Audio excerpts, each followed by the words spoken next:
Looking for a fun way to win 25 times your money this football and basketball season? Test your skills on Prize Picks, the most exciting way to play daily fantasy sports. Just select 2 or more players, pick more or less on their projection for a wide variety of stats, and place your entry. It's as easy as that. If you have the skills, you can turn $10 into $250 with just a few taps. Easy gameplay, quick withdrawals, and injury insurance on your picks are what make Prize Picks the #1 daily fantasy sports app. Ready to test your skills? Join the Prize Picks community of more than 7 million players who have already signed up. Right now, Prize Picks will match your first deposit up to $100. Just visit prizepicks.com/play100 and use code play100. That's code play100 at prizepicks.com/play100 for a first deposit match up to $100. Prize Picks, daily fantasy sports made easy. Lucky Land Casino, asking people, what's the weirdest place you've gotten lucky? Lucky? In line at the deli, I guess? Aha, in my dentist's office. More than once, actually. Do I have to say? Yes, you do. In the car before my kids' PTA meeting. Really? Yes. Excuse me, what's the weirdest place you've gotten lucky? I never win and tell. Well, there you have it. You can get lucky anywhere, playing at LuckyLandSlots.com. Play for free right now. Are you feeling lucky? No purchase necessary. Void where prohibited by law. 18+. Terms and conditions apply. See website for details. Steering wheel. Left steering wheel, yeah. Steering wheel. Hey, steering wheel. Somebody tell him to give it to him. Come on! Whoa! You like my bass? You like it? How the f*** that's possible? I'm driving like a grandma. Get that, Ralph? Did you hear me? From the radio, the race. Ralph, acknowledge. Now, come on, close him down and kill him. We've got a lunatic on the track down the Hanger Straight. I am so annoyed.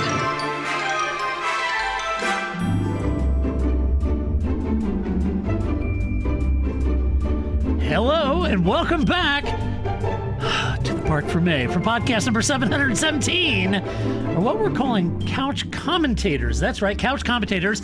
Welcome back to the Parc Fermé podcast 717. Tonight, for your kind consideration, we are going to share some Formula One news because we typically like to do that.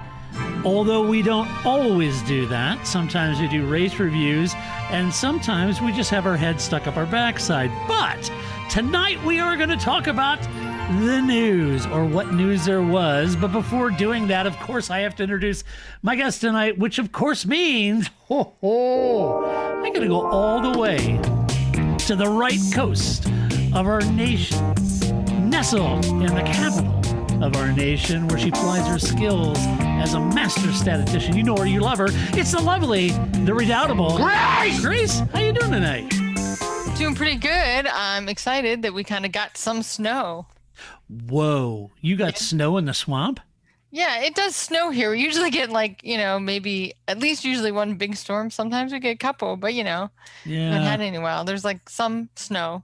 I can still see grass. It's not like snow, but something.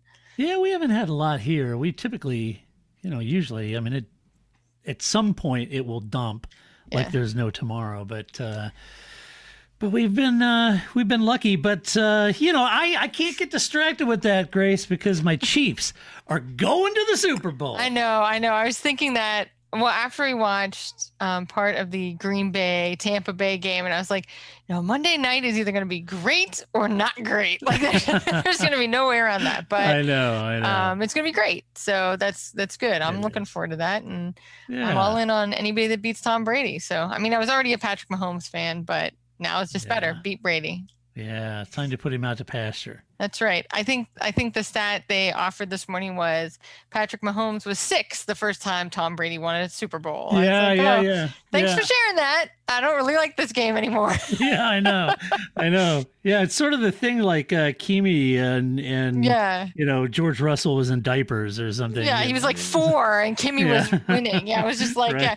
I like this game a lot better when I was Patrick Mahomes' age than when I'm Tom Brady's age, right? Yeah, right. It's not as much fun now. Right. Well, if you're followed along, you'll know that I was born and raised in Kansas City, so I was a Kansas City Chiefs fan my whole life. So this is not a bandwagon type of thing, because I suffered through the Bill Kinney years, the Steve DeBerg years, and all of those that time. But I remember being a kid. I remember my dad taking us down and I remember getting a ride on the shoulders of Bobby Bell, and he and I hit it off. We were buddies. Yeah. And so, you know, all the Lenny D and all the old school when I was obviously really, really young. So I was like just out of diapers the last time they won a Super Bowl. So last year was a very emotional experience for me, because if my father was still living, he would be elated. And now to go back and try to do it back to back is just, it's amazing for a Chiefs fan. And I've told you before, you know, we used to, in the 80s, and, you know, we used to just go to the Chiefs game so we could see, in the late 70s or the 80s, we go to the Chiefs game just so we could see the Steelers come to town, you know, and cheer for the Steelers, you know. That's right. Your team. I like to envision, you know, young 3-year-old, 4-year-old Todd still in his Ralph Lauren polo shirt, but yet it's 4, right? Yeah, right. Same look, just younger. Yeah, right. Yes, it was, the heady days when you could go down and hang out at an event with the team. And it was great. So it should be fun regardless of the outcome. Of course, I want my Chiefs to win, but but Buccaneers is a good team.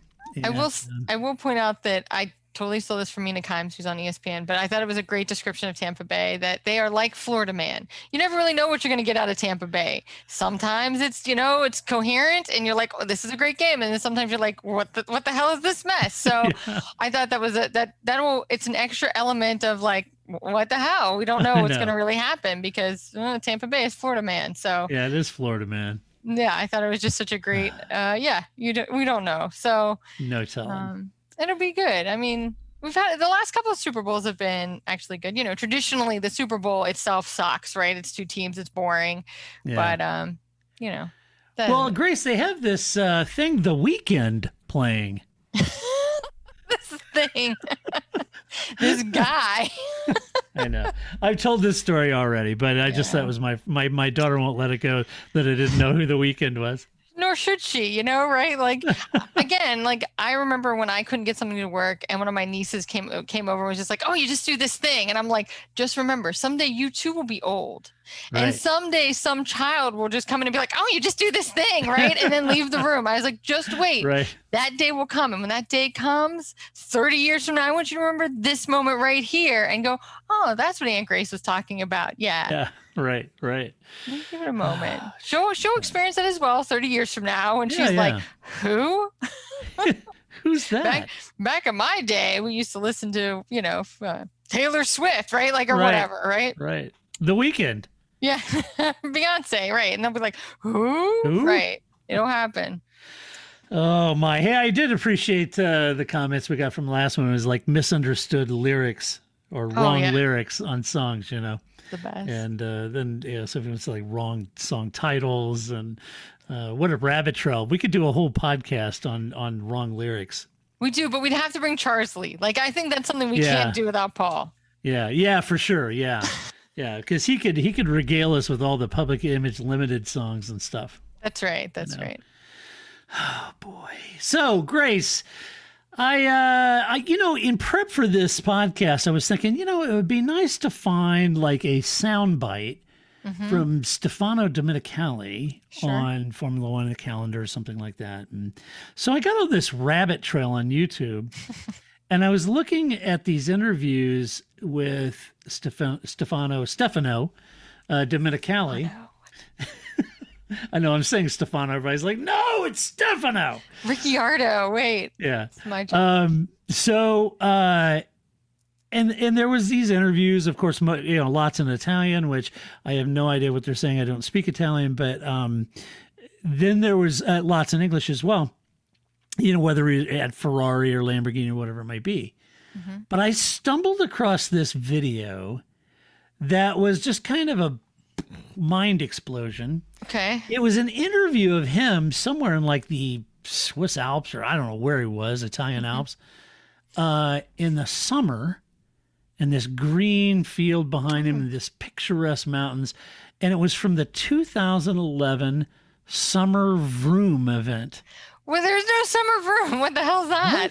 How did 2011 host a summer Vroom and we didn't know about it? I mean, Vroom has been the butt of all our jokes for years. Love Vroom. Vroom is the best. Vroom is like the signal that the like no news part of the off season is over and we're about to roll into testing, and so we start getting some news again. So it's like it's leading into some actual content. So I mean, Vroom was like might as well be like Pavlov's dog. I mean, when Vroom happened, we were salivating.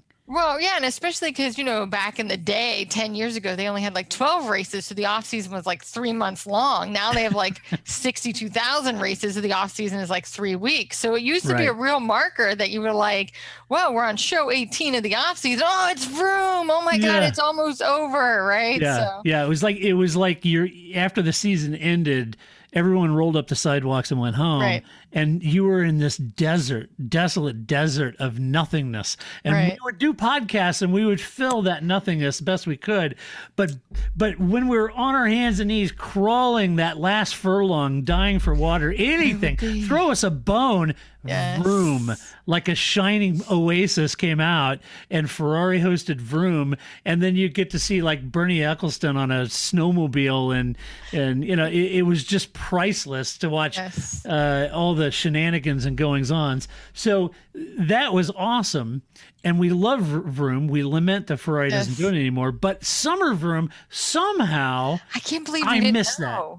Either that or I'm getting old and my memory is wasted because I do not remember a summer. We would have remembered that. There are lots of things in this world that I don't remember and I won't remember, but that I would remember because Vroom was such a great, because there's the other thing too, because they'd bring in the Ducati riders from MotoGP. So it was always like, let's watch Kimi Räikkönen and Nikki Hayden ski down a slope together and pretend like they know each other, right? Like, hey, I'm your friend. What's up? I'm Casey Stoner. That kind of stuff was always fun. Yeah. And that's what I always thought. Yeah, you're right. It was like Nikki Hayden and Kimi like, that's possible. That was funny. What?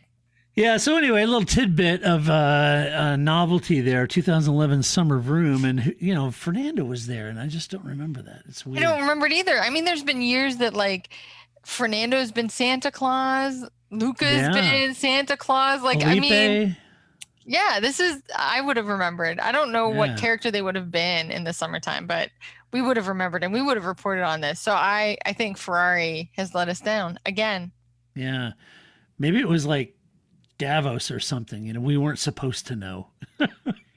We weren't invited. That's That's so random though. Yeah, it's strange. Vroom. Oh well. Summer Vroom. Well, maybe they'll bring that back. Summer Vroom. If they can't be bothered with Winter Vroom, at least do Summer Vroom. Yeah, it's probably cheaper. Summer Vroom. Got to be, isn't it? Yeah. Yeah. You don't have to rent skis and stuff. Exactly. Just frolic in the green pastures. Right. Although Winter Vroom, Paul rolling up in his Lotus like James Bond, right. Would be good. That's right. All right. Well, let's talk about some Formula One news, shall we? We do have a little news, and I just want to talk about Mercedes, Lewis, Toto, and COVID. You may think this sounds like a terrible joke, right? It does. Mercedes, Lewis, Toto, and COVID going to a bar together, right? Right. Walk into a bar. Yeah. So they are all linked, by the way. And it's not Lewis having COVID, which we know he did. But the lack of a new contract for Lewis Hamilton has the world speculating. And, the rumor machine is on full throttle when publications start quoting Christian Alvarez of all people. We were just watching Autosport's speculation video on YouTube about what he wants. And I'm like, they're just going down everything that's in everybody's contract, right? Like, no brown M&Ms. Right. You want the walls painted this color. Like nobody knows at this point because, of course you assume it's money, right? And that it's probably, where he wants it or how much he wants of the, if they win kind of money. And I want it in cryptocurrency. Right. Of course, that's, I'm sure, what it comes down to. But that we've already beat that dead horse like 3 months ago. So now everybody's just trying to come up with like, well, maybe it's not money. What else could it be? Right? So well, you've got to be really far down in the Rolodex to start quoting Christian Albers in the press. Yeah, what the heck has that guy been doing? I don't know. I don't think he was in F1 long enough to have an opinion on F1. But no. But he's not even a content creator like Nico Rosberg. Right. Or Guido Vandergaarde, Hey, that guy's pretty funny. He is funny. Yeah, or Julian Palmer is the other one that it's just like, well, where'd that guy come from? Wait, you're talking about Julian Palmer? Yeah. Jojo, the idiot circus boy. Yes. Yeah, that guy. Jojo. He also does he has a channel. Oh, he has a thing. He does his thing. Yeah. Which is like, I always think, well, maybe you'll have something interesting. And I think, well, I guess it also doesn't help that every video, as we do, right? You have to take a story that is really a sentence and make it like 20 minutes, right? And I'm like, I can answer this for you. Done. This podcast is 2 seconds too long. We're out. That's the show. Done. Well, they were quoting him. This is the speculations running rampant. Now, Total Wolf updated the world this week on the progress of the Lewis Hamilton contract negotiations. Apparently, there have been a few curveballs, his words, not mine, such as Zoom meetings, excuse me, and the lack of personal presence in order to explain things in more detail since Lewis is in the U.S., etc. This works. Like, this is Total Wolf. This is how we've all been conducting business for the last year. Like, I don't know. It can be pretty personal. Like, just same time each other. Yeah, fun. Two F's there. Yeah, and there's like 6 now. It's like a Zoom, room, right? We're just gonna keep adding more O's. But you know what I mean? Like, okay, I don't buy it. We've all Nicky 6, more X's in his name. That's right. Whatever. That's a really lame reason. We have to do everything over Zoom. Yeah, so that's all we've all been doing. Well, he said there's also that pesky COVID thing, which apparently Toto contracted, but was asymptomatic, which is good. Yes. But here's what he said. Toto says that the team want to continue their success together, but these things take time. And he said, quote, where am I here? Oh, here. Get down. No, it's not what he said. He said, the lawyers are working hard. We don't make life easy for them, of course, when we both argue over Zoom and keep sending curveballs to the lawyers. Now, that's interesting. I'll continue. Okay. We'll come back to that. Okay. But he's in America now, and I'm here. At some point, we will finalize it. It's how it is with negotiations. You always come from different corners, but that's quite normal. We have a really solid basis in our relationship. We have celebrated great success together and want to continue doing so in the future, but sometimes you have to talk things out in detail, and that took or still takes us some time. But before Bahrain at the latest, you have to sign something at some point. Now, okay. I don't want to artificially inject things that aren't here, but this isn't the most glowing review of contract negotiations, and I realize that's all by design and intended for the press, but that doesn't seem very conciliatory to me. No, and so is Toto in Austria? Is that what his here is? Kitzbühel, yeah, or right? In Austria, yeah. Okay, so right, meaning Lewis isn't in my kitchen. Looking for a fun way to win 25 times your money this football and basketball season? Test your skills on Prize Picks, the most exciting way to play daily fantasy sports. Just select 2 or more players, pick more or less on their projection for a wide variety of stats, and place your entry. It's as easy as that. If you have the skills, you can turn $10 into $250 with just a few taps. Easy gameplay, quick withdrawals, and injury insurance on your picks are what make Prize Picks the #1 daily fantasy sports app. Ready to test your skills? Join the Prize Picks community of more than 7 million players who have already signed up. Right now, Prize Picks will match your first deposit up to $100. Just visit prizepicks.com/play100 and use code PLAY100. That's code PLAY100 at prizepicks.com/play100 for a first deposit match up to $100. Prize Picks, daily fantasy sports made easy. Okay, round 2. Name something that's not boring. A laundry? Ooh, a book club. Computer solitaire, huh? Ah, sorry, we were looking for Chumba Casino. That's right, ChumbaCasino.com has over 100 casino-style games. Join today and play for free for your chance to redeem some serious prizes. ChumbaCasino.com. No purchase necessary. Void where prohibited by law. 18+ terms and conditions apply. See website for details.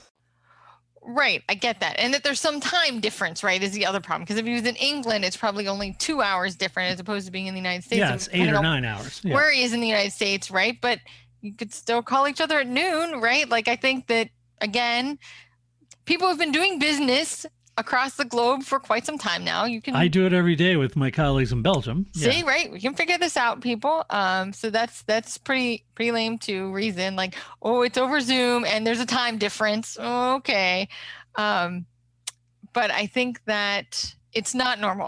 What I like is that he's like, oh, this is how contracts go. And I just feel like, I just want to go, hey, Danny Rick, is this how your contract went? No. Okay. Lando, is this how yours went? No. Bottas, is this how yours went? No. So who are all these people that have all these problems? Because it's really just Lewis. I like that you tried to make it sound like this is normal. This is not normal. This is craziness. I mean, look at Vettel. I mean, he's out of a deal, out of a ride. Right. It didn't have this hair on it. Perez has a contract, right? Like, Sergio Perez, for crying out loud. Come on. I mean, but I do like that he tried to make it like, this is how we always operate. It's fine. This is normal. Yeah. Nobody else has experienced this, but it's totally the norm. Right. Yeah. It's very odd. But then also some folks feel that the George Russell performance was a possible leverage point that Mercedes could be using. But Toto says no. He said, we never played the George Russell card. We did incredibly well and will one day be in a top car. But our long-standing partnership is not at all about making any threatening gestures.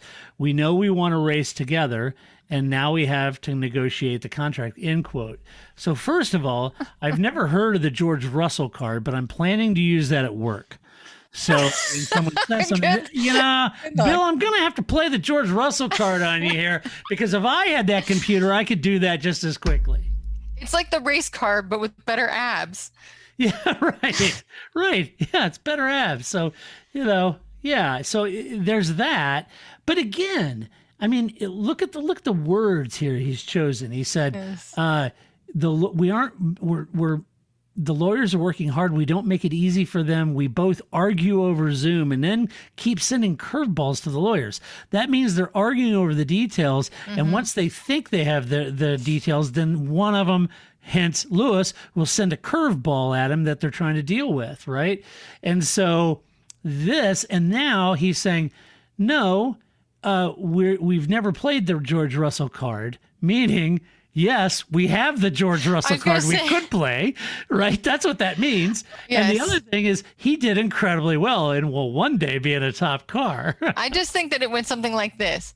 I'm Toto Wolff, and I'm doing this interview with Autosport, right? Like, no, we've never played the George Russell card. Wait, hold on, that's my phone. Oh, it's Lewis. Hey, did we talk to you about George Russell? Get your shit together, right? Like, that's how that went. Right, I know. It's like, by the fact that everyone in the world is talking about it and Toto's talking about it in the press, everyone played the George Russell card. It is currently being, as we speak, played on Lewis. Right. I just think that, it's what I said a couple weeks ago, right? Like, there's only so many ways you can slide the proverbial piece of paper across the desk. Like, there are only so many options here. What are you doing? Right. Like, so that's why, I don't know. And every day it just gets closer. And I think the more, Toto Wolff on the outside is like, oh yeah, whatever. And on the inside is like, oh my God. Right. Like, it has to be, or somebody, if it's not Toto that's concerned. Yeah, it's tough. They may not have played the Russell card, but reference it in the press publicly and all that. You don't have to. You don't have to. And others constantly speculating about it. You don't have to. Surely that doesn't go unnoticed by Lewis. When you couple that with Lewis's big ask of a massive contract that goes beyond racing and set them up for a long-term deal is I don't know the terminology, but sort of an equity ambassador, if you will, Right. on Mercedes' dime post 2021. One wonders if that's the direction that Mercedes wants to go. In the end, Lewis wants an 8th title, and my hunch is that if Mercedes holds out and doesn't want a long-term deal post-racing career, then a 1-year extension will be signed with Russell in the wings. Mercedes has the negotiation leverage, and Lewis needs their car to win the 8th World Championship. Some may argue that another team could pick him up and then Merck would be racing against him, but leaving it this late in the season or in the year, there's no seats open at any real meaningful competitive teams that could even take the fight to Mercedes. Right. On top of the fact that, right, it's not that easy, right? That, it's like the engine, right? Like we talk about, like just throwing any driver in there isn't really what you want to do either. But I also like the idea that they're like, hey, George, after this is done, do you want to do anything else with Mercedes? No, you just want to be a Formula 1 driver for a couple years and then you're going to go. Okay. So Lewis, what is that you wanted again? Right. Like, right. I know. I just think that, of course they want to keep Lewis, but you do. Crazy. And I'm not trying to be negative with Lewis. Don't take it that way. I'm just trying to be practical about this. If you think about it, what Lewis is wanting is this extraordinary career contract. He wants to race next year to beat Schumacher's record, and then he wants to be set up on a pretty hefty. He's used to making $40 million a year, or whatever. Right. Maybe you want him. Okay, so maybe he'll do that for $20 million a year. I don't know, but still, you got to think about: is that what Mercedes? If it were me, Grace, I wouldn't do the deal that Lewis is asking for. Period. I would offer a 1-year extension, maybe 2, for racing only, and I would leave it at that. Committing Mercedes money to a post-racing sort of social justice or equity ambassador role is something Mercedes might struggle to justify, given the salary that Lewis would demand for doing that job. And would the board approve of that kind of expenditure versus what they can achieve on their own marketing budget? I don't know. All those have to be factored in. So how many times can Mercedes slide no across the table? Like, right? Like that's what I think doesn't make sense. Like what Lewis is asking for, or what we potentially think he's asking for, all makes sense to me. What doesn't make sense is that Mercedes hasn't put an end to this, right? Like if that's really, he won't budge, right? These are his demands, these, 3 things, and he's not going to budge. Why wouldn't Mercedes just say, call George, right? Like, I'm sorry, right? I don't. Yeah, I would. I honestly, it was when Ferrari let Schumacher go. Everybody's like, what? He's a 7-time world champ. That was a huge shocker. Why is he retiring? And it was like, well, he just decided to retire. No. Oh, that wasn't right. That wasn't it. It was they had Massa, and they wanted to get Massa in and all that. And so they parted ways. They weren't winning too soon. And Schumacher cost them a fortune. And I got to be honest with you, I think Lewis cost Mercedes a fortune. And if you could throw George in that car and get those kind of results, or thereabouts. Yeah. I mean, I don't know, man. And Lewis has to know, right? Like, how fast did Lewis get over COVID, right? Like, I think if George had not done so well at Bahrain 1, we wouldn't have seen him, right, in Bahrain 2, right? Because he was in Bahrain 2, and then they had to go to Abu Dhabi, right? So, but anyway, because it was the thing, was Lewis going to be able to get to Abu Dhabi in time, right? But I think that had George been okay, or been more like Bottas or something like that, he might have rested a few more days. But I think that as soon as he saw that performance, how could you not be like, I'm great, I'm good, take my temperature, we're ready to go, we're going, let's go. Right. I gotta go, right? I'm fine. I agree. And I'm wondering, I mean, at the end of the day, regardless, I tend to think, and I'm not insinuating that George Russell is better or even on par with Lewis Hamilton. He's a 7-time champ. Right. Don't get me wrong here. What I am saying is I tend to think the Russell performance was very revealing, either about Lewis Hamilton and the car that he is in, or George Russell. Right. So you don't get either way. You don't get to say, no, Lewis's car is damn near impossible driving. Only Lewis makes it successful. Look at Bottas. And then on the same breath say George Russell, isn't he good? And he's not as good as Lewis because he got in Lewis' car and pretty much damn near won the race. Right. And so I think that is exactly it. And that, and especially because we always talk about, it's true in any sports, but definitely in racing, everybody's like, well, it's his first year at the team. It's going to take him a little bit to get used to it. Don't be so hard on Charles Leclerc, right? He's got to get used to it. George didn't have to get used to anything. So, either George is an exceptional on-par talent or that car is amazing or some combination of the two. But thereof, yeah. We all thought George would do well. We didn't expect him to do that well. And I'm sure that was a surprise, right, to everybody. And so I'm willing to say, no, Lewis is otherworldly. Okay, fine. But that makes George even more otherworldly. Yeah. Okay, because he got in and barring the team gas, won that race, In a car that wasn't designed for him. No, right? he was too big. His feet were too big, and he had to wear too tight shoes. And he was like Cinderella's stepsisters, right? So Right. So, I don't know where they go from this standpoint. I got to say that Lewis is negotiating, and by stalling and drawing this out, it'll be amazing if it pays dividends and they give him everything he wants. Then I'll say, wow, Lewis is amazing by holding out that long, because everything would tell you up into this point that holding out this long, he lost a lot of the leverage because he needs that car to win an 8th title. He's not going to go jump into a Williams. He's not going to go jump into a Renault and win the title next year. No, but he does also have plenty of other things he could do. Yeah, for sure. Oh, there's lots of other things. So the question is, though, how bad does he want to beat Schumacher's record?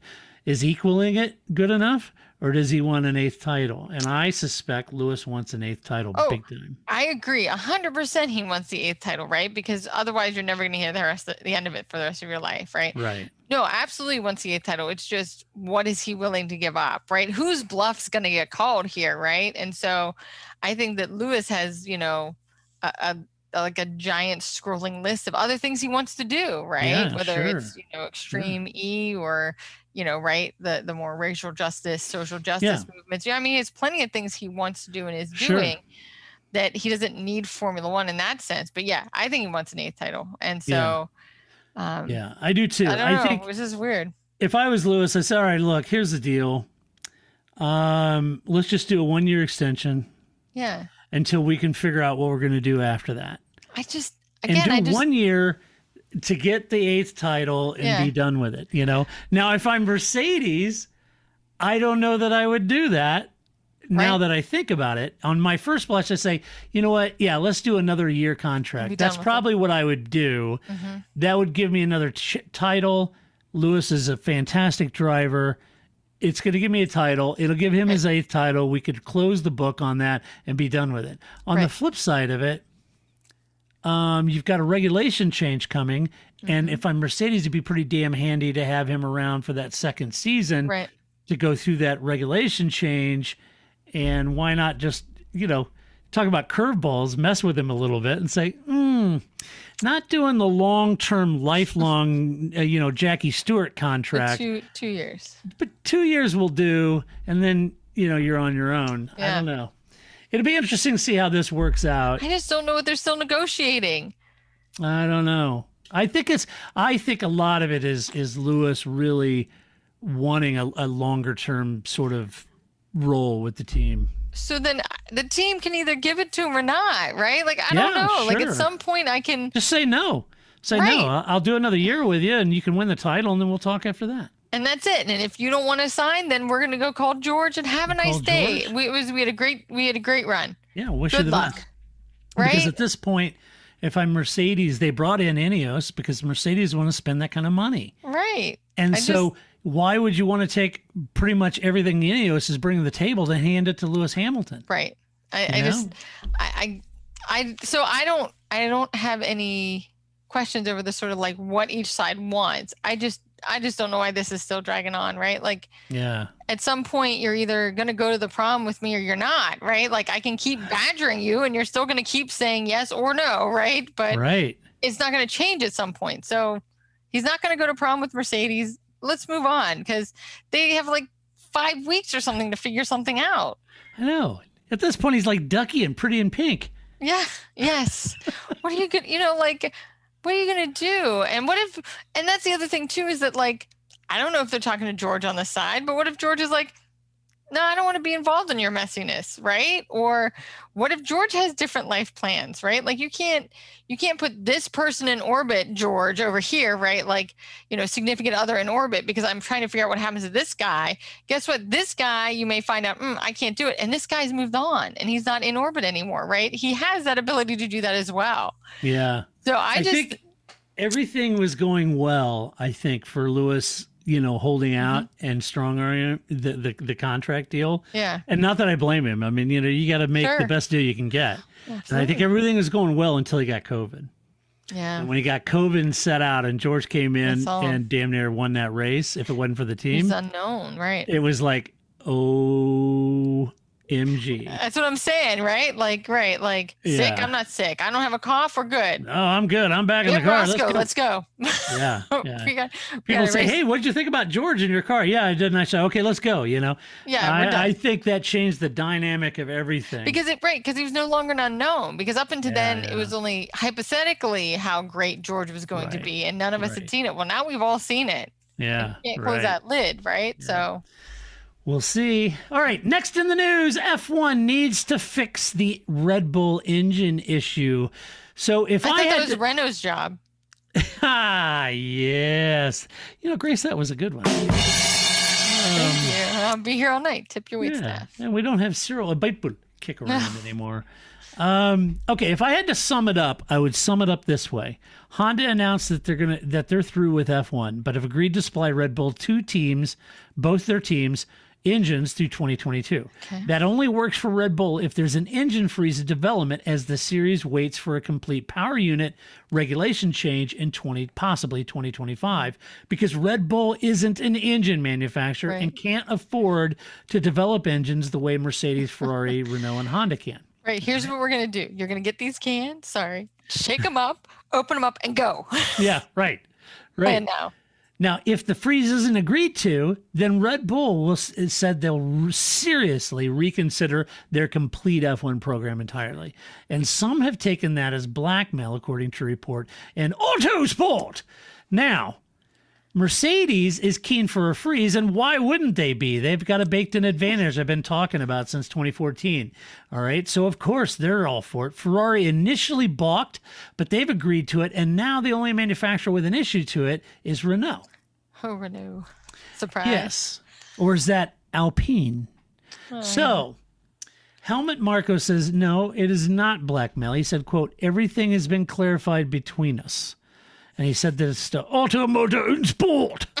Looking for a fun way to win 25 times your money this football and basketball season? Test your skills on Prize Picks, the most exciting way to play daily fantasy sports. Just select 2 or more players, pick more or less on their projection for a wide variety of stats, and place your entry. It's as easy as that. If you have the skills, you can turn $10 into $250 with just a few taps. Easy gameplay, quick withdrawals, and injury insurance on your picks are what make Prize Picks the #1 daily fantasy sports app. Ready to test your skills? Join the Prize Picks community of more than 7 million players who have already signed up. Right now, Prize Picks will match your first deposit up to $100. Just visit prizepicks.com/play100 and use code PLAY100. That's code PLAY100 at prizepicks.com/play100 for a first deposit match up to $100. Prize Picks, daily fantasy sports made easy. It is Ryan here, and I have a question for you. What do you do when you win? Like, are you a fist pumper? A woohooer, a hand clapper, a high fiver. I kind of like the high five, but if you want to hone in on those winning moves, check out Chumba Casino. At ChumbaCasino.com, choose from hundreds of social casino style games for your chance to redeem serious cash prizes. There are new game releases weekly, plus free daily bonuses. So don't wait. Start having the most fun ever at ChumbaCasino.com. No purchase necessary. VGW Group. Void where prohibited by law. See terms and conditions. 18+. 9. That was even better. The timing is fixed. Everyone is in the starting blocks, but there won't be an okay until we have written proof from the FIA that the development stop on the engine side is coming. We're waiting for the FIA's decision. There should be clarification on that next week, which was supposed to be this week. All right, so Red Bull leaving F1 would be huge. It would be huge. And while many fans said, don't let the door hit you in the butt on your way out a few years ago when they were threatening to leave over Renault's issues, engine debacles they were having, and the denial of a supply deal from both Ferrari and Mercedes, which neither of them would supply them, I made the case back then of just how devastating that would be to F1. Mm-hmm. I agree. You remember that? Okay, I do. so, and I took a lot of heat for that. Okay, Red Bull, like them or not, do more for F1 than many other teams combined, including some of the major manufacturers. F1 needs Red Bull as the premier privateer in the series, and they should do all that they can to assist Red Bull in securing a bright future in the sport. There, I said it. I think. All right. I think there's two things at play here, right? One is the emotional response to Red Bull, right? Which is the don't let the door hit you in the ass on the way out, right? Of course, who wouldn't feel that way, right? But the other side, the more practical, the more I don't know another word for it is no, they can't go, right? I agree with you. It would be really devastating. So I think both are true, right? I mean, it's just like Ferrari used to always do that. They don't do it as much now as they used to, right? But Luca de Montezemolo was always like, we're going to leave. Fine, Ferrari, you leave. But I get that that's my emotional fan response to I'm tired of you. Every time somebody sneezes in the wrong direction, you're like, oh, I'm going to leave. Fine, then leave. But really, Ferrari shouldn't leave, right? Really, Red Bull shouldn't leave, even if, I do get tired of the whatever that is. That plays really well over radio too, right? My hand gesture that I don't have words for, but Right. So I think both are true, but I think that honestly, if Red Bull did leave, it would be a big hole in the sport. Yeah, I mean, I know it may not be popular, and you can accuse me of being a fanboy, but everyone knows I'm a Ferrari fan. So this comes from really kind of an unbiased side of my logical thinking. Right. If you remove your emotional bias towards other teams or against Red Bull and look at the money they invest in the series, you get a picture of just how big their footprint is on the sport. From the Austrian Grand Prix Young Driver Development Program, they have 4 cars on the grid, not just 2. All the money and marketing and the marketing machine behind everything that they do, it is massive. The 4 championships they have, the operation they have in the UK with Christian Horner, it's just, they are the premier privateer. This is what you want in Formula One. And it's just a damn tragedy that Formula One has worked themselves into this. And I've been on about this since 2014, and I've been called every name under the sun. But this hybrid is it was damn near a death knell for Formula One, because you wedged yourself into a corner that you can't get out of now. And the problem is that these teams like Red Bull, McLaren, Alfa Romeo, Williams, Haas, Aston Martin or Racing Point at the time, or even Force India at the time, none of them can compete in Formula One without going hat in hand to Mercedes and please, so may have some more, right? And they're saying, no, we're at max. We're supplying a max number of teams. Now I got to do what? I got to take a Renault? You know? I mean, this is insanity, and they're paying the price for that now. So don't blame Red Bull, because one of Formula One's premier manufacturers, who they should have been keeping happy in the sport, has now just packed up and left on a moment's notice, leaving Red Bull high and dry. And everybody say, well, it's up to them, get their own manufacturer. Manufacturers of what? Who's going to come in and sink the kind of R&D into this? Nobody. This technological nightmare for a season? Nobody. Right. You got to be realistic about it. So sorry to get on a soapbox, but I just don't understand that, the hatred and everybody just, well, fine, just let them leave. No, you can't do that. Okay, first of all, you're in charge. So you get to have a soapbox whenever you want. Yeah. Second, right? Like, I feel like this is the only place you get that therapeutical soapbox if your life is anything like mine, right? So like, here's the moment where you can just say what you want and you don't have to be like, oh, that's really nice, Grace. Thanks for sharing that opinion with you. You know, right? Right. So have your soapbox. I think, too, clearly, I should have just let you talk instead of interrupting you. And 3, I should have read your last bullet point. I totally agree with that, right? Like, that's what I was poorly trying to say because I did not read the last bullet point, which is, right, there's the emotional side, which is don't let the door hit you on the way out. But then there's the very logical, practical side that says, no, don't go, right? Yeah. I agree. Absolutely. You know, look, I understand if you're not a big Red Bull fan and you thought that they mishandled the whole Renault thing a couple of years ago. I hear you. I get it. I understand. Yeah, I don't think they handled it the best. But on the flip side, think about it logically. Renault were handing them grenades, you know, and they were blowing up and ruining any chance Red Bull had of winning.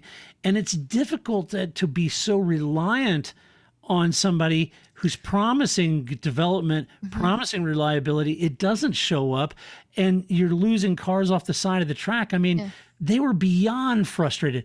Admittedly, sometimes how you handle adversity is more important than the adversity itself. And I agree, maybe Red Bull did get a little snotty about it, but Cyril was pretty snotty in his own right. If you watched Drive to Survive, I think Christian Horner's narrative, if you will, isn't great. That doesn't help either, right? Like if it was Toto Wolff instead of Christian Horner, right? This would be a very different discussion because you like Toto Wolff. He's a nice guy. He cracks jokes, right? Exactly, right? Yeah. And so I think that if you put these words coming out of Toto Wolff, it would be much more palatable than anything coming out of Christian Horner because he's always a jerk about everything, right? And so I think it's just I don't think that helps, and I don't think Max Verstappen's kind of like that too, right? Which is why they kind of work as a team, right? And then you have the problems that you have somebody that comes in that's nice and it doesn't seem to work for them, right? So I think that their narrative isn't great. And I think that also is what feeds into the emotional, like, well, get the hell out of here. We don't care. Right. That bitiness. I don't know what the word is. Yeah. I get it. Help, right.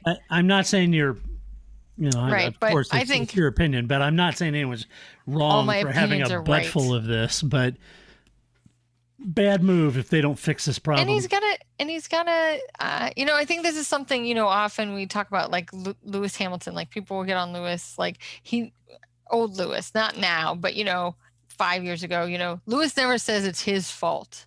Yeah. Because if Lewis comes out and says, you know what, guys, that was my fault, then you'd all jump on him. See, he's a terrible driver. Lewis can't do anything. Like you can't win.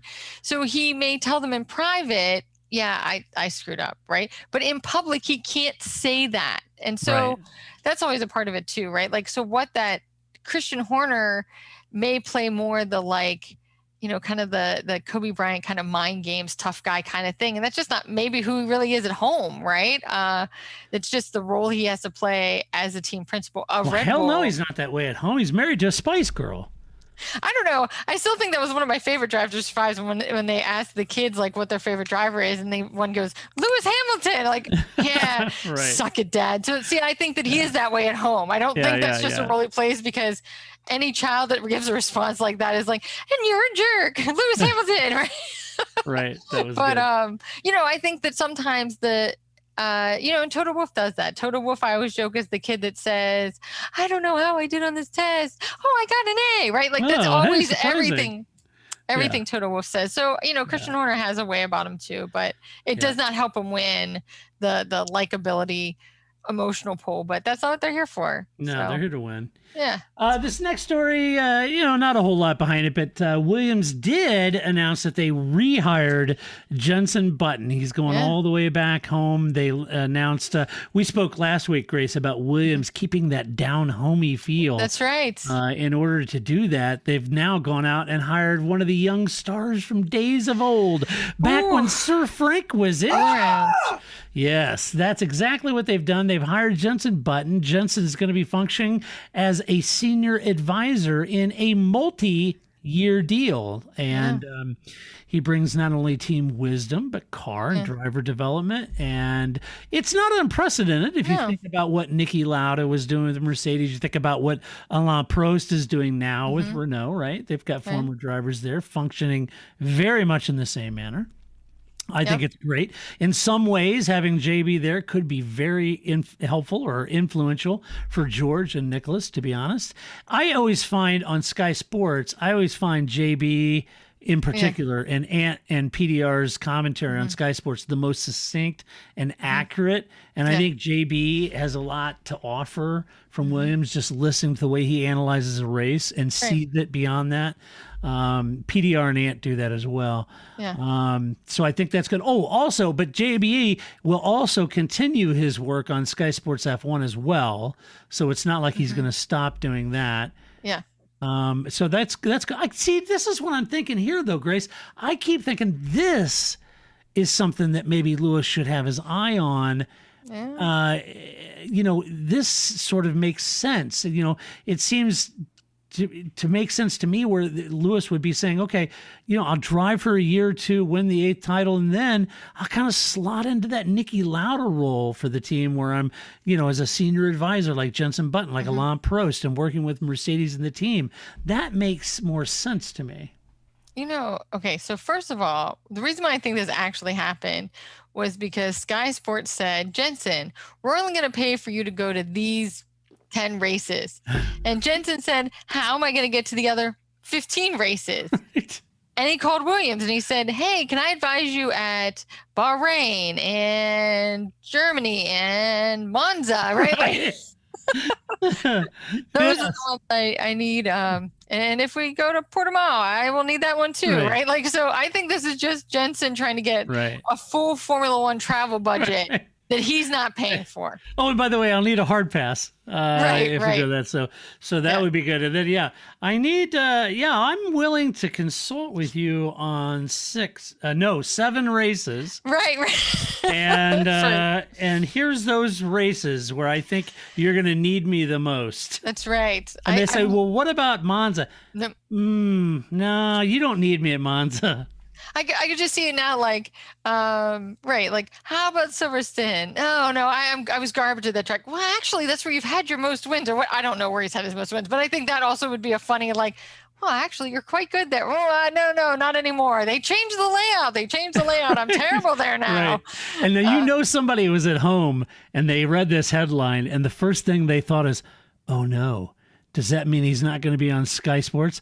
Oh, no, that means Nico Rosberg is going to be doing more. No. Okay, so nobody needs that. The only person that wants that is Ant Davidson, because I swear, after the one race that they did together where Jenson Button just jabbed Ant the entire broadcast. Yeah, I remember that. And Ant was like, I'm sure he's fuming. I can't see him, but you can feel it in his voice that he's just after this mic goes cold, I'm punching you in the face. Ant's like, okay, I'm small. I get it. Can we get off of it? Yeah. I get it. You've won more things than I have. Congratulations. Right. It's funny.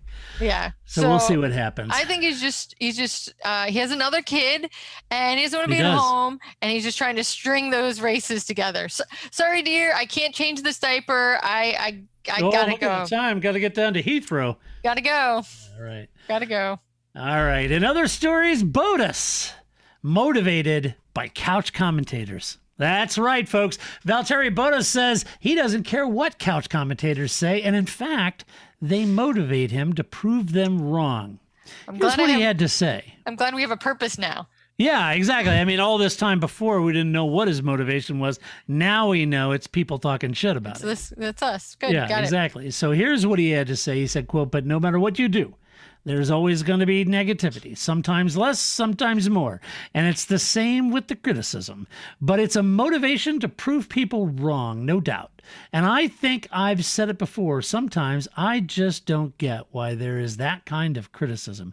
I guess there's always a reason, but I don't know the reason. And again, I'm not in their position, so I have no idea what goes into their head."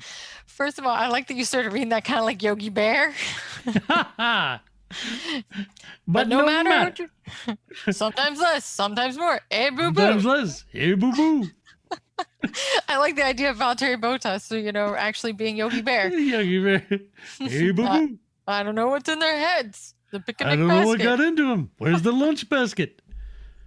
But I don't know. I'm sure he just gets tired of what would be a more annoying question than every time somebody sees you and they go, "What do you think about so and so and so and so saying something?" Like, not even like people you've heard of. Like, it's one thing when it's Christian Albers.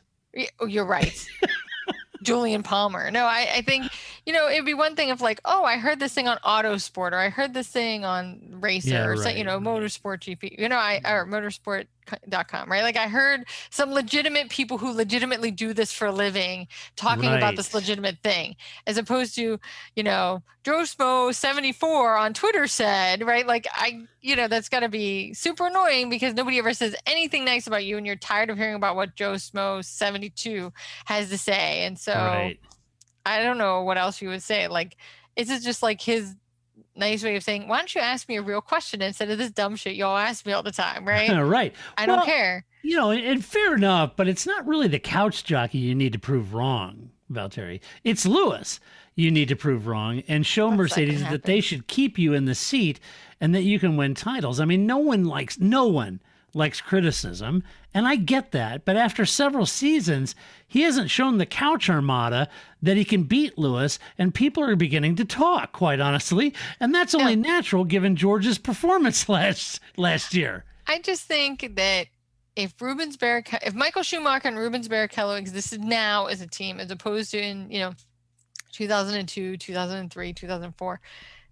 This is what Rubens would be saying, right? It just wasn't like this back then, right? This is always what you're going to get when you're the number 2 behind a very strong number 1. And it got to Rubens, and he didn't even live in the social media age of Joe Schmo 72, asking him why isn't he beating Lewis at every turn. No, he had to hustle over to Matt Bishop and sound off in F1 magazine. There you go. See, that's what I mean. Like, it would be different if Matt Bishop was asking you these questions, right? But I think that you now get it from every angle, and he's like, I'm doing a good job here, people. Like, well, listen, he gets it from me. I mean, fair enough. And, I'm touched, Valtteri, that you were motivated by me, and that's good.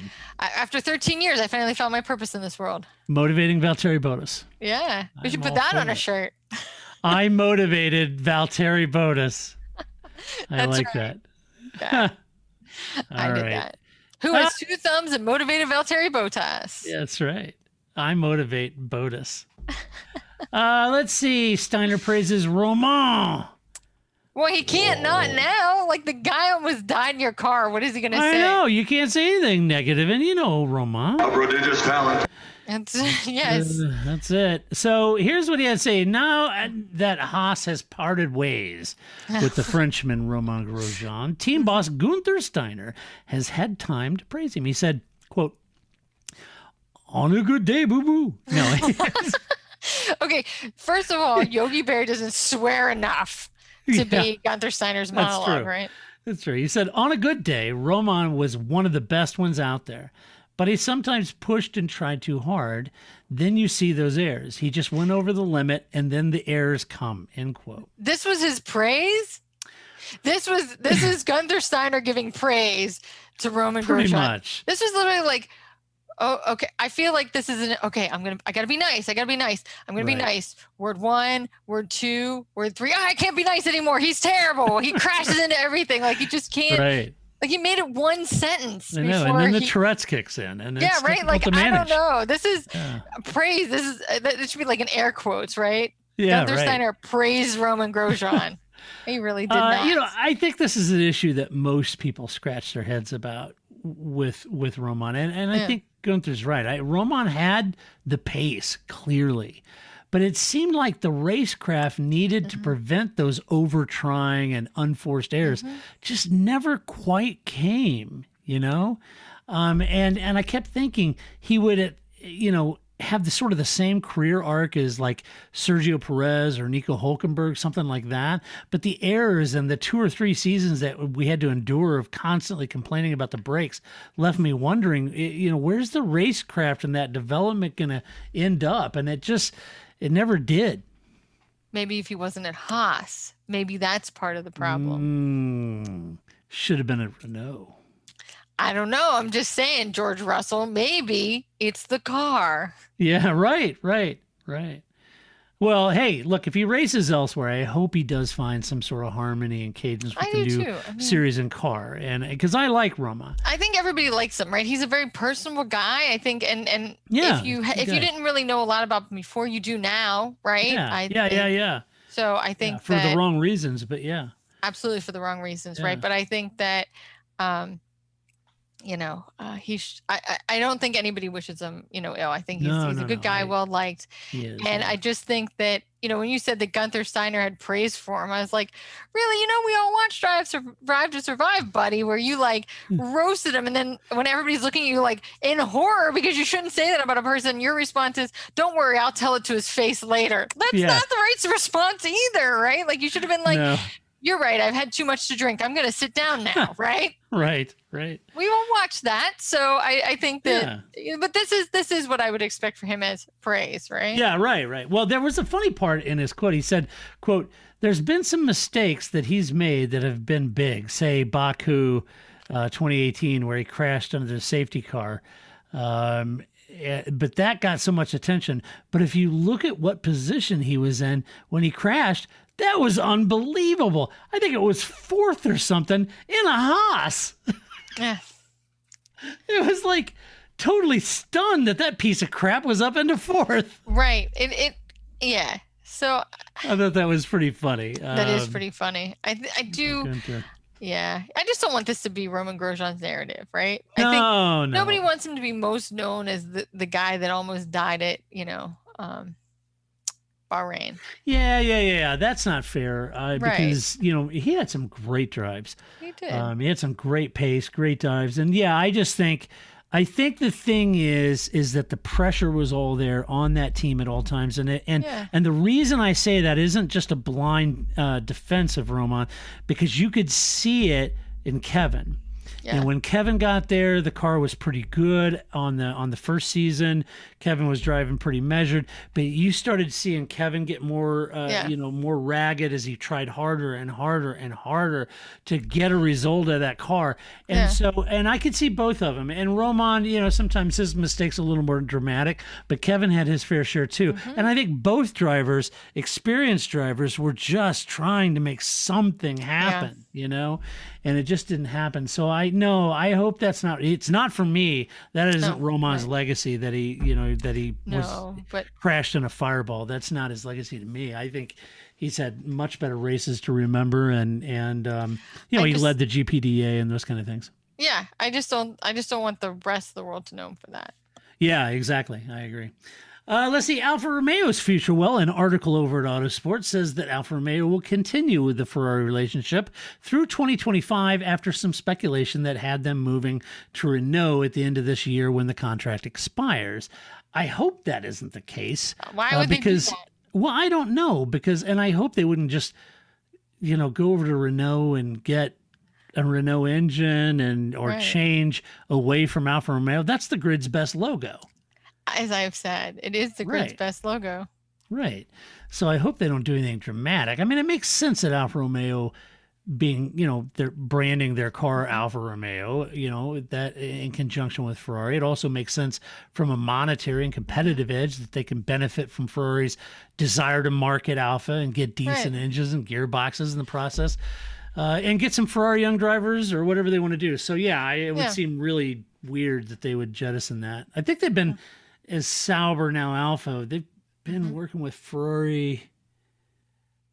It's 2010-ish. I was gonna say it sounds about right. Somewhere around there, 11 something. I hope I'm right on that. That sounds about right. Yeah. In final news, Grace, you'll like this one. Christian Horner says Max is better than Lewis. Of course. For it is a human number. Oh boy. What is he going to say? I mean, the only thing that would be really crazy if he went, and Fernando Alonso is better than both of them, right? Right. So, according to a report, take this for what it's worth, all right? According to a report over at the Daily Mail, Christian Horner also says that the George Russell performance explained a few things to him. He said, quote, Verstappen is the best, and George Russell's performance at Mercedes confirmed that for me. Max and Lewis stand out, but while we should definitely not be blind to what Lewis or Hamilton has achieved, he does have a good package at his disposal, while Max has to get more out of his car.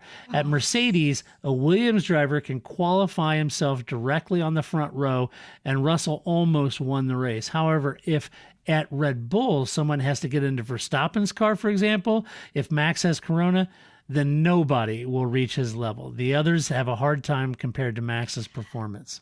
That's pretty rich. That's pretty good. Huh? He spun a nice one there. Yeah, that was a good one there. That was good. That was some good mental, Yeah. Jitsu there. That was pretty good. You know, Bottas doesn't have to go Nico Rosberg on Lewis because Horner is. That's right. That was great. Getting in his head. Yeah, You know, go it's ahead, kinda George. Come be in the Red Bull. I don't think you'll do as good as Max. Go for it.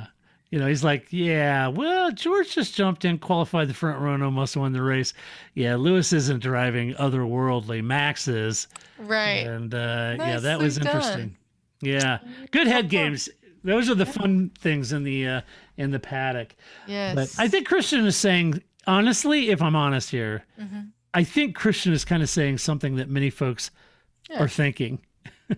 And after George's run, I don't know. I read all the comments on social media. I saw a lot of this. Regardless of whether Toto has used the George Russell card or not, I don't think Lewis can avoid the impact it had on his contract position or the perception of his seven titles for detractors. Now, for Lewis fans, that's much easier said than done, and no doubt they strongly disagree. They would feel that Lewis is as instrumental in that car's success as anyone at Mercedes, and that George was just the benefactor of a car that Lewis helped build. And, you know, there's probably truth in both sides of that, maybe somewhere in the middle. I don't know. Right. Like, had this happened 5 years ago, it wouldn't have been this easy. Yeah, maybe it wouldn't have been that easy. You know, maybe Lewis was able to really help in the development direction of that car to really flatter his driving style perfectly, you know? Right. And, but, you know, George jumps in, feet are too big, wearing tight shoes, puts it on front row, pretty much wins that race. Right. It wasn't for the gaff. So, yeah, Christian's like doubling down. It's pretty interesting. As he should. That is why we love Christian Horner. That's right. You love him for the sound bites. Always. He's much better on the pit wall than Franz Toast. So I agree. We got to keep him around. Well, it's that time. That's right. It's that time for my fun/random fact, the slashy, if you will. Dug this one up. Okay. And this one was interesting, too. I didn't remember and didn't even really put this together back in 1997, but I found this one interesting. So Michael Schumacher and Jacques Villeneuve were the title rivals in 1997. Now, if you've been watching long enough, you'll remember that. And you had 96, right, which was Hill, and then 97, it was Schumacher and Villeneuve. And Villeneuve won the title, and they were rivals, you know, going at it hammer and tongs. And strangely, neither driver shared a podium together that year. They won 12 races between them, Schumacher 5, Villeneuve 7. Not once did they both share a podium. That's crazy. Isn't that wild? That is pretty wild. Pretty darn strange. Yeah. It's a pretty fun/random fact. It is. Makes you think. How did that happen? Also, did you know that every driver named Hill is a world champion in Formula One? Yes. Now that you mention it. Yeah. There you go. Yeah. Any driver who is out there and their last name is Hill, you got a pretty damn good chance of winning a championship. Yeah, I guess Mick, the pressure's off, right? He doesn't have to worry about that. Right. He doesn't have to worry about that. So anyway, that's my random fact. All right. Okay. That does it for the podcast. That's all we know this week. But hey, share your opinion. Let us know. I'd be particularly interested in your comments and opinions on the Lewis Hamilton contract negotiation. What you folks think. Would you sign a check? Give him a 1-year drive deal and 3 years as their sort of equity ambassador. Would you do that, full throated because of everything he's done for the team?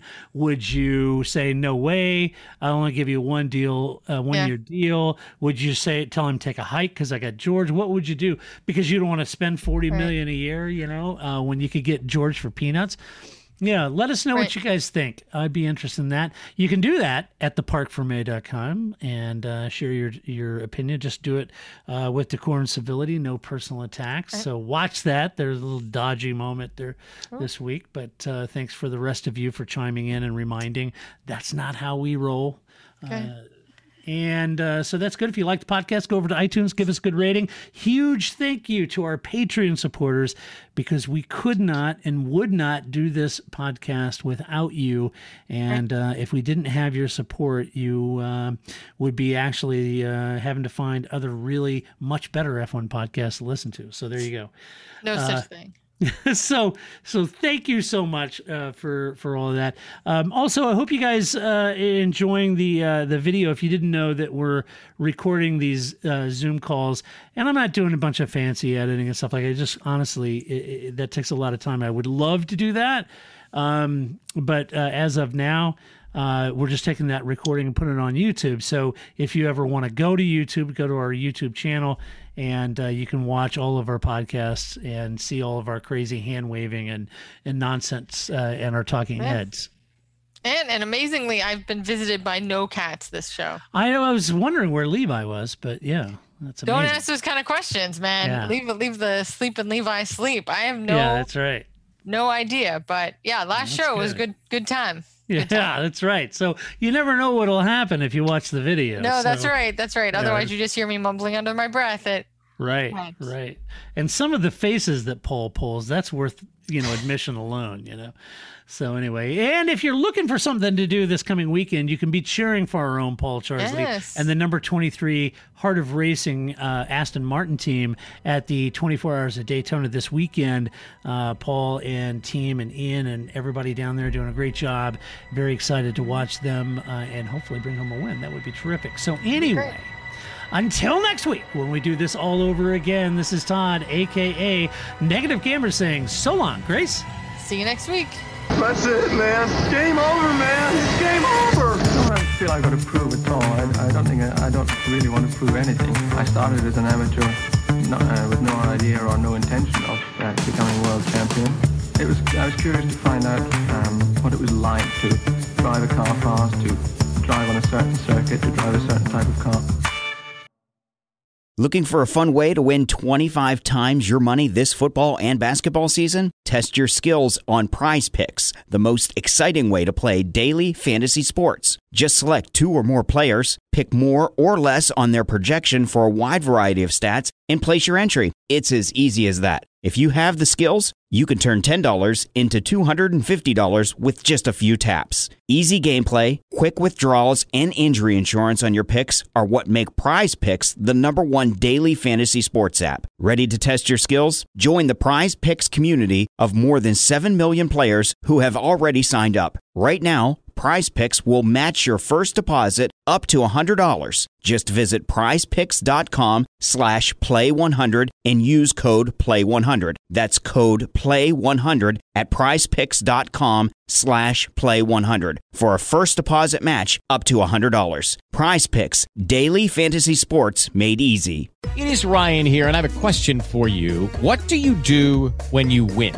Like, are you a fist pumper, a woohooer, a hand clapper, a high fiver? I kind of like the high five, but if you want to hone in on those winning moves, check out Chumba Casino. At ChumbaCasino.com, choose from hundreds of social casino style games for your chance to redeem serious cash prizes. There are new game releases weekly, plus free daily bonuses. So don't wait. Start having the most fun ever at ChumbaCasino.com. No purchase necessary. VGW Group. Void where prohibited by law. See terms and conditions. 18+.